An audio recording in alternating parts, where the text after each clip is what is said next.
అందరికీ నమస్కారం. వేదిక మీద ఉన్న పెద్దలందరికీ, జనసేన పార్టీ అధ్యక్షులు పవన్ కళ్యాణ్ గారికి, అలాగే ఈ 12వ ఆవిర్భావ దినోత్సవానికి వచ్చేసిన జన సైనికులకి, వీర మహిళలకి, 2 రాష్ట్రాల నుంచి వచ్చిన కార్యకర్తలందరికీ కూడా నా హృదయపూర్వక నమస్కారాలు. నేను ఒక సాధారణ మధ్యతరగతి కుటుంబంలో పుట్టి రాజకీయాలని దూరం నుంచి చూసే మీలో ఒకడిని. కానీ నాకు అందరికన్నా ఎక్కువ ఒక అరుదైన అవకాశాన్ని ఇచ్చి పార్లమెంట్లో మొట్టమొదటి జనసేన అభ్యర్థిగా నేను ప్రమాణం స్వీకారం చేసినందుకు చాలా గర్వపడుతున్నాను. ఇలాంటి అవకాశం ఇచ్చిన పవన్ కళ్యాణ్ గారికి నమస్కరిస్తున్నాను సార్.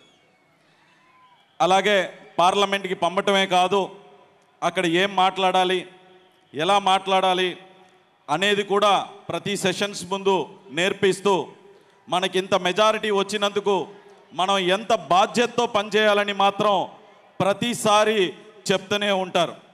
అలాగే గత ప్రభుత్వంలో జల్ జీవన్ మిషన్ని మొత్తం అంతా 16,000 కోట్లు కేటాయిస్తే అందులో 2,000 కోట్లు మాత్రమే అలా ఇలా వాడి వదిలేస్తే, దాన్ని మన అధినేత పవన్ కళ్యాణ్ గారు స్వయాన ఆయనే బయలుదేరి వచ్చి నరేంద్ర మోడీ గారిని అడిగి జలశక్తి మంత్రిని కూడా కలిసి, సార్ ఈ స్కీమ్ని, అయిపోతున్న స్కీమ్ని ఎక్స్టెండ్ చేయండి అని చెప్పి, మన వల్ల, పవన్ కళ్యాణ్ గారి వల్ల, మన డిప్యూటీ సీఎం గారి వల్ల దేశం అంతా స్కీమ్ని ఎక్స్టెండ్ చేసి, నరేంద్ర మోడీ గారు రాష్ట్రానికి కాదు దేశానికి అందరికీ కూడా ఎక్స్టెండ్ చేస్తున్నాను అని చెప్పి, మన వల్ల దేశం అంతా కూడా లబ్ధి పొందేలాగా ఆయన చేశారు.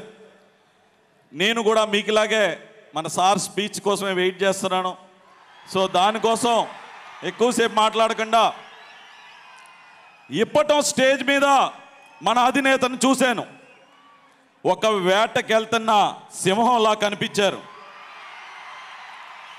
ఈరోజు స్టేజ్ మీదకి వస్తున్నప్పుడు చూశాను, గుంట నక్కల్ని వేటాడేసిన సింహంలాగా వచ్చి ఆ ముఖంలో ఒక చిన్న చిరునవ్వు, అదే గంభీరం అలాగే ఉంది.